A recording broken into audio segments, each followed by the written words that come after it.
There's one who sent me a screenshot of what we talked about last Tuesday. Naona hapo baka msema order bank to cut this immediately. Wow. Alafu ameandika anasema anakunywa soda mingi sana.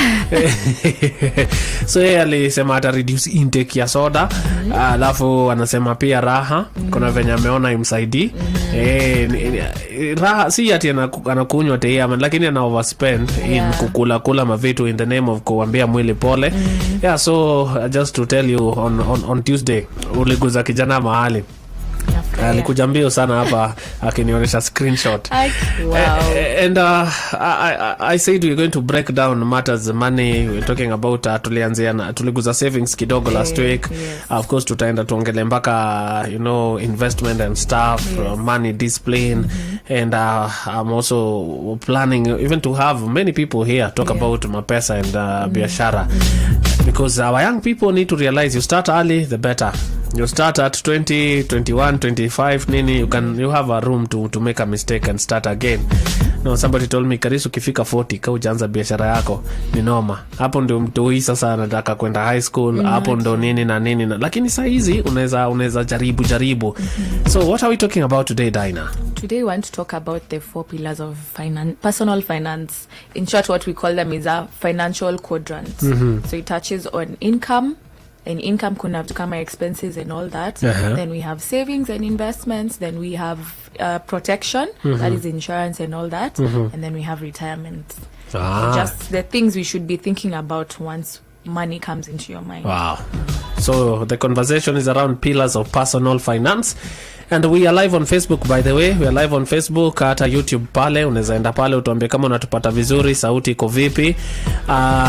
We are live on Facebook once again at Hope FM Live. Naona tuko sawa, Dinah anaonekana, mimi pia mnanicheki, sauti sijui iko vipi.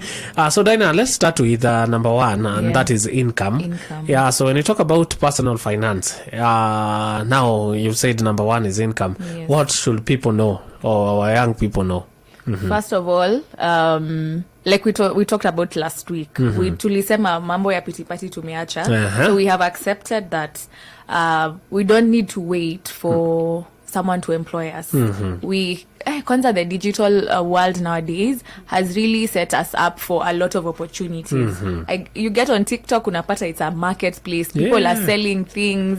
TikTok imenishinda lakini ukiingia hapo utapata vitu vizuri pale. But there's so many ways that you can make money. Actually, people are actually getting out of 9 to 5s to do their own things. So we are no longer relying on someone to employ us. We are finding out what do we have. Vile Mungu anatulizanga, what's in your aliuliza Moses, what's in your hand? What are you passionate about? Is it makeup? Go learn on YouTube. Start your own makeup artistry and all that. If you're a business person, kimbia gikomba chukua bill, because we can't talk about finances if you do not have the income to work with. So first of all, get out of your comfort zone and look for ways to create income for yourself. Then in income, we get to learn the different types of income. So we have 3 types of income that I'm going to touch on today. And that is number 1, earned income. So this is income that you get when you've worked. So Karisu umekam job, umefanya shughuli kama ninangoja sina nikiangalia imeingia ijaingia. Hiyo sasa tunaita earned income. Can be a service you've provided somewhere. Maybe you're an MC, you went and did your MCing somewhere. You were an artist, you went and sang somewhere. You earned something. So that's earned income. Then it's also known as active income. So the next type of income is passive income. This is income that unasikianga watu wanalala, but they earn money still. Like they don't need to. Mali nataka kufika. Mahali sisi wote tunaelekea. And in this category, we have things like rental income. When you're a landlord and you've built a house, wewe unaweza endelea exist wherever you are. Your tenants are going to pay rent at the end of the month. So you don't really need to put in any effort for you to earn that income. It could also be a musician. Maybe you earn in form of royalties. Wewe ulitoa song umeiko on air. Inafanya mambo yake. Inafanya mambo yake, wewe uko home. You're just chilling waiting for the money to come. So that's what we call passive income. Something that doesn't require you to actively participate into something to earn that amount of money.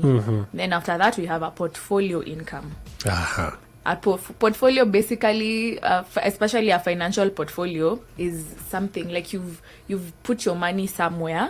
Could be in an investment plan. You've bought shares, so you're just sitting and waiting for the money you've invested to earn you something. Could be a friend of yours was starting a business and they needed you to put in a certain amount, so you directed your money there, and now it's bringing some form of income. More or less could be something like personal income, but this one now is your financial portfolio. Yes.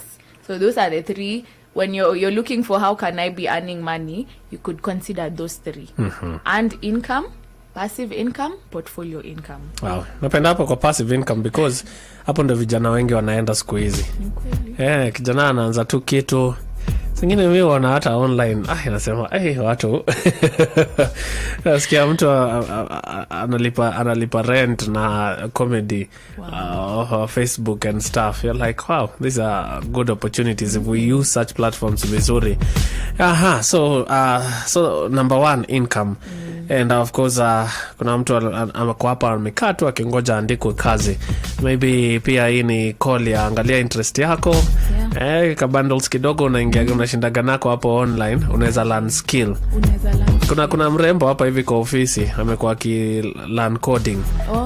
Peke yake. Anasema amerealize kuna hiyo interest. Na ako very excited. She's very excited, anafanya mambo yake, alinionyesha juzi kitu amefanya. I'm like, wow, kwa news. So you can learn something. Similarly talent. At Instagram nowadays, you just sit and make a silly audio. It's trending. Everyone is using it. That's money in your pocket. It doesn't have it's not that serious. Just do something. Usikai tu hapo una consume and you're not really getting anything in return. Yes. Yeah, and in income, that's now where you get to now channel whatever you've gotten into expenses, the types of expenses that are part of you earning and all that. I could brush through them kidogo so that like when you're earning an income, you need to be wary of the types of expenses that will come into your life at that point. These are the fixed expenses that come at a specific time of the month and a specific amount. For example, rent. By the inakwanga 5th of misijisi tulipanga first aba nishaanza kusalimia 5th inakwanga deadline. Professor shaanza kuniambia habari karaoke. Ananiambia nisisahau. So unajua on the 5th of every month unafaa kulipa maybe 30,000 as your rent. That's a fixed income. I mean fixed expense, fixed expense. So you need to be very aware of which ones are the fixed expenses so that you're even able to budget now the income that you get. Which one lazima nilipe come what may. Maybe unakwanga na subscription ya prepaid ama postpaid. You just pay that amount on this specific because you are in expire at a specific date. You know the specific amount. So that's a fixed income. The other one is a recurring expense. So these ones are they're almost like fixed incomes, but they azikwangi specific. Ni kama bus fare. Leo unaweza enda ulipishwe 100 bob. Kesho uende kumbe wamekupatia discount ni 50 bob. Ama umeenda sai wenye si rush hour. So those are recurring expenses, but every day you have to pay such an amount of money. So there's that, and then there's the non-recurring expenses. Those ones come maybe annually, but semi-annually. Could be something like buying clothes. You don't buy clothes every buy every month, but ideally you shouldn't be buying clothes every month. You shouldn't. Unafaa kama sasa watu wanafaa kwa wameanza kununua koti za July because July is coming. You don't want to freeze. So these are expenses that they don't come about as frequently, but they'll come like maybe annually or semi-annually. Those are non-recurring expenses. Wow. And then finally we have emergency expenses.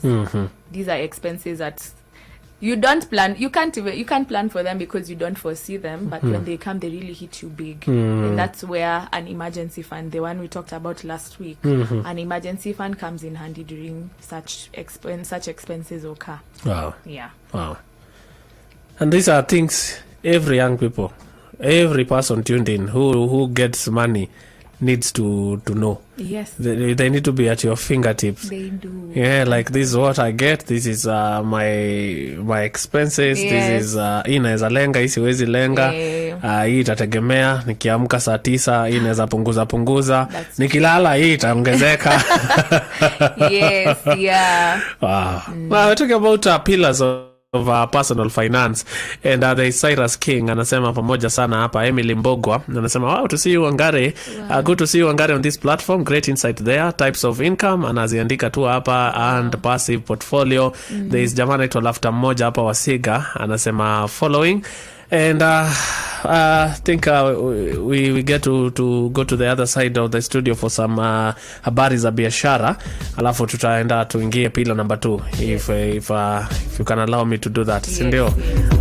We are hanging out with Taina Wangare. We're talking about pillars of personal finances. We are breaking it down.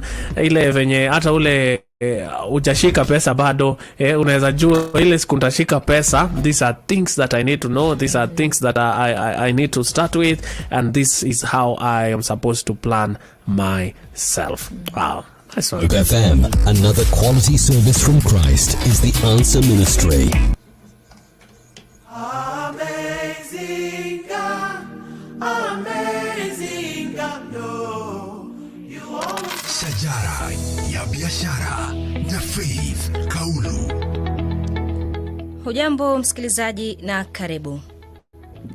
Kampuni ya Autoparks imetia saini mkataba wa makubaliano na kampuni ya kimataifa ya gari ya SEK GM Wuling. Ushirikiano huu unalenga kuvumbua utengenezaji zaidi wa gari za umeme nchini na kuafikia malengo endelevu ya uchukuzi. Inatazamiwa kuwa kuongezeka kwa matumizi ya gari zinazotumia nguvu za umeme kunastahili kupunguza gharama ya matumizi pamoja na kuhifadhi mazingira miongoni mwa faida nyingine.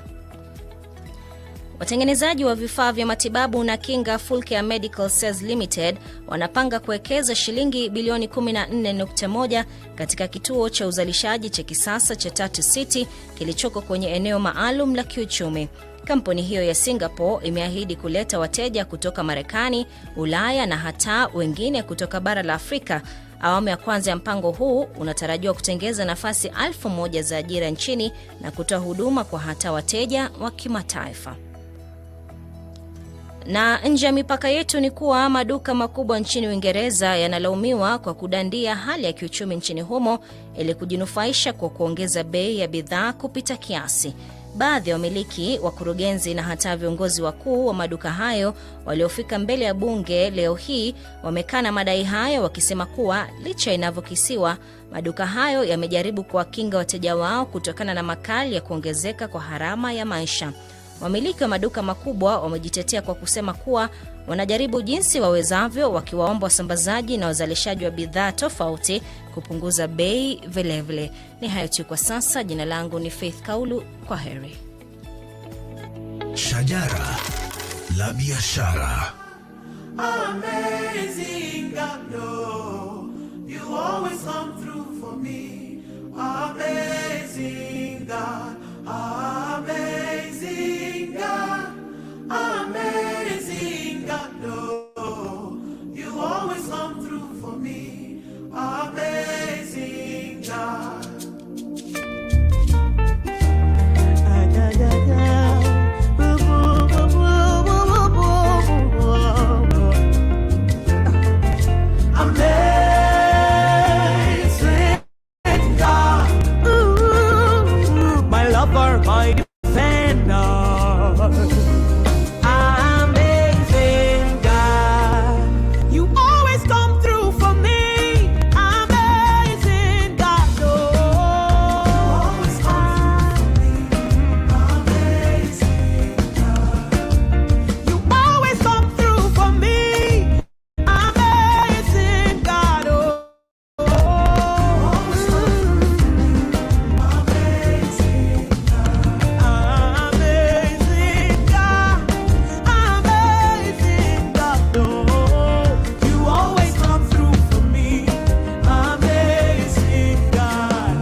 Amazing God by Mercy Chino. It's requested by one of you. Nasema Mungu amekutendea hii wiki. And such a song will really, really bless you. And we're still live with Dinah here. And we're talking about matters finances. Of course, I've just touched on pillars of personal finances. If you can go to Facebook right now, you'll get us. We are live there.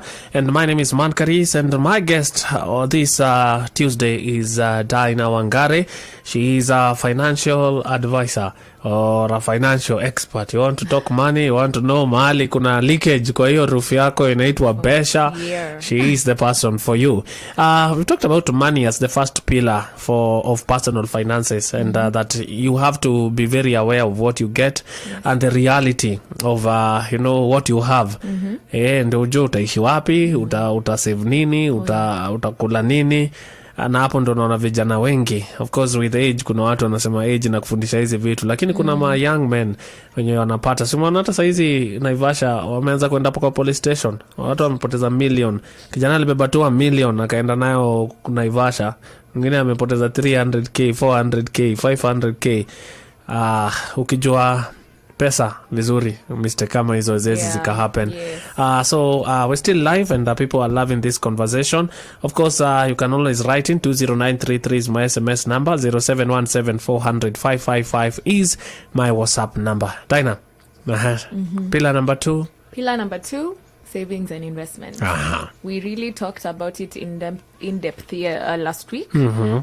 Basically what savings is basically the difference you get when your expenses are less than your income. Yes, which is the goal, because we are supposed to live below our means, so that we have more capacity to set money aside. Investment, because there's a difference between saving and investments. Investments is basically the act of putting money, could be your time, could be your efforts into something, so that you can reap something in return. Yes, in terms of profit, yes, of course. Yeah, so it could be in buying shares, it could be in putting it in a money market fund, it could be in purchasing government bonds or T-bills. But basically you're putting your money there so it can bring you more than you've put in. That is what investing is. Wow. So they work hand in hand. Savings and investments work hand in hand, because mostly savings give you the capacity to have enough to put into investing. So you pull your money in form of savings, and according to your goal, of course, like we talked about last week, you need to know your goals before you save. Short-term goals, medium-term goals, and long-term goals. Then this will guide you on how much you're setting aside, and then it will lead you to where you can invest with what you have in your hand at the moment. Yeah. Kuna vijana wananiambia nikuulize story za hizi zinataka foreign what? Forex trade. Forex trade hizo vitu. Wanauliza zina ni mali unaweza ambiwa weke pesa ama utaambiwa wakae vipi? Neza ambia weke pesa. Forex is what we call a high interest investment platform. And the thing it being a high interest investment platform is the risk is equally as high.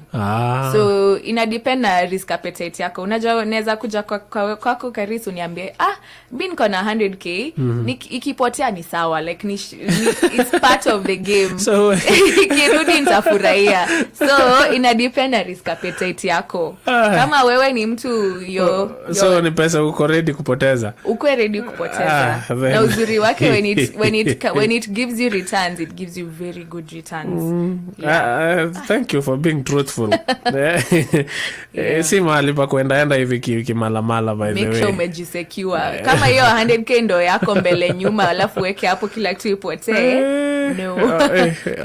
Mimi ogopa, but at least umesema umefanya nika answer uoga yangu. So savings, investments, we talked about saving sana last week. Yes. Anybody wants to get into this conversation, as end out of the video. Yes. Investment, I think we can talk about it separately in another conversation. Number 3. Number 3 is what we call protection. Basically where insurance comes in. First of all, savings, we talked about, when we mentioned it last week, we said it should be 20% of your income, because now you have your income. We touched on expenses. That should be 50% of your income going towards expenses. In savings, that should be 20% of your income going towards savings. So now we come to protection. Insurance, 15% of your income is supposed to cover your protection. This includes things like health insurance, domestic insurance, insurance for your car, because you've worked so hard, Karis, for to earn this money. When it comes, you need to make sure that nothing can cause you to go back to not having money anymore.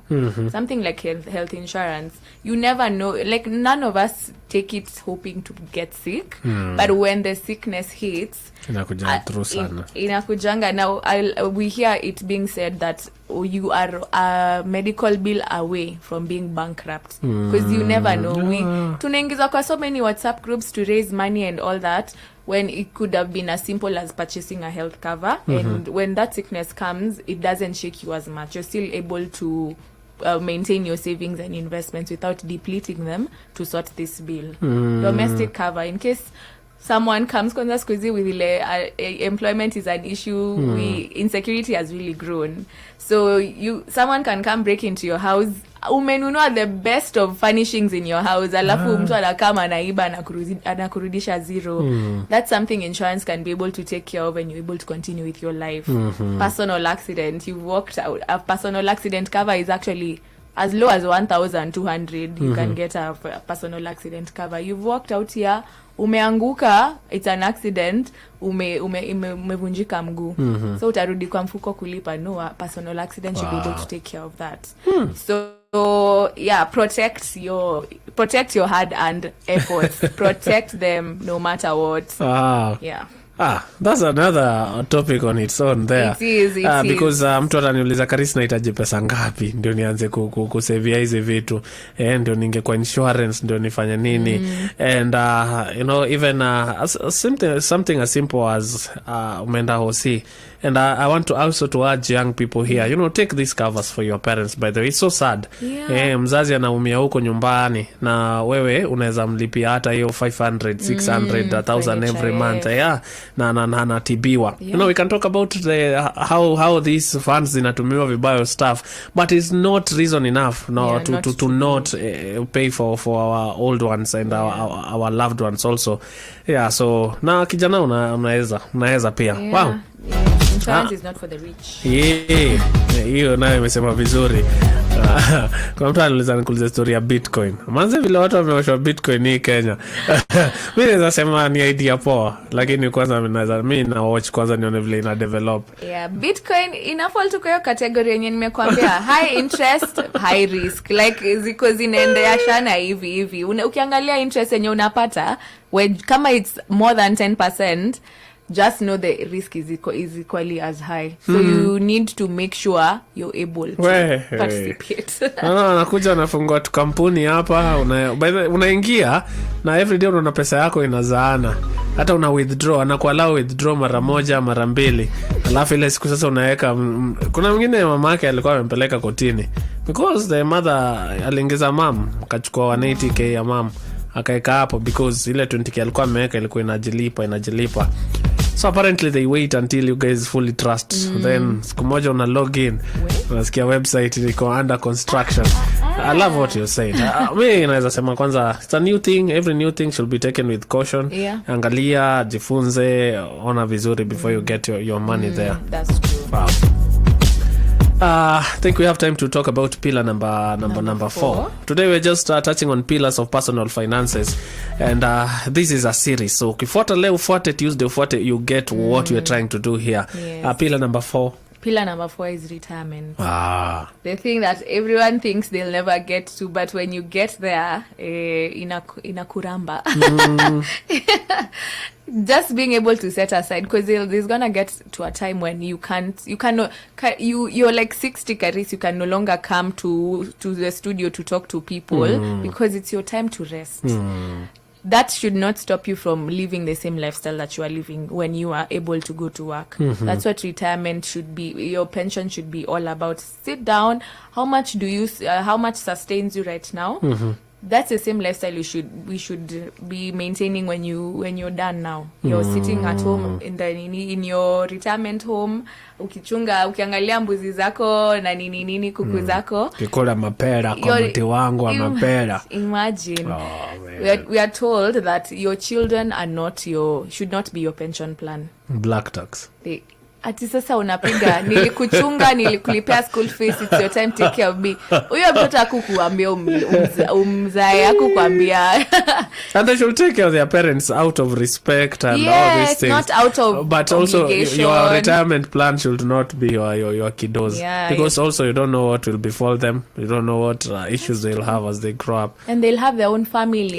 So now you're straining them because they can't raise their children effectively because they have to think of you. And I know, I feel like we're getting into an era where young people are getting more selfish by the day. So I know we have some of us who still take care of our parents, and we are okay with it, but that is slowly dying. So now that you have the opportunity to sort your retirement, do it without expecting that your children are going to do it for you.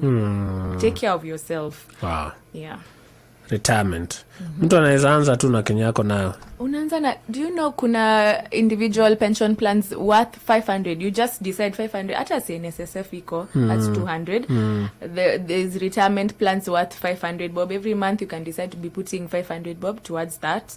Of course, have in mind how much you want. Because unaweza sema I'll settle for the bare minimum, which is 500. Kuna mtu juzi aliretire, NSSF ikamlipa 250k.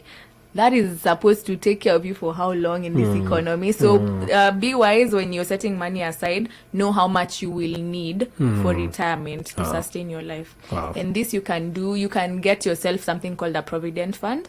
This is basically a fund that gives you a lump sum. So you're working towards getting 5 million when you retire. When you retire, they give you your 5 million as a lump sum. You decide what you want to do with it.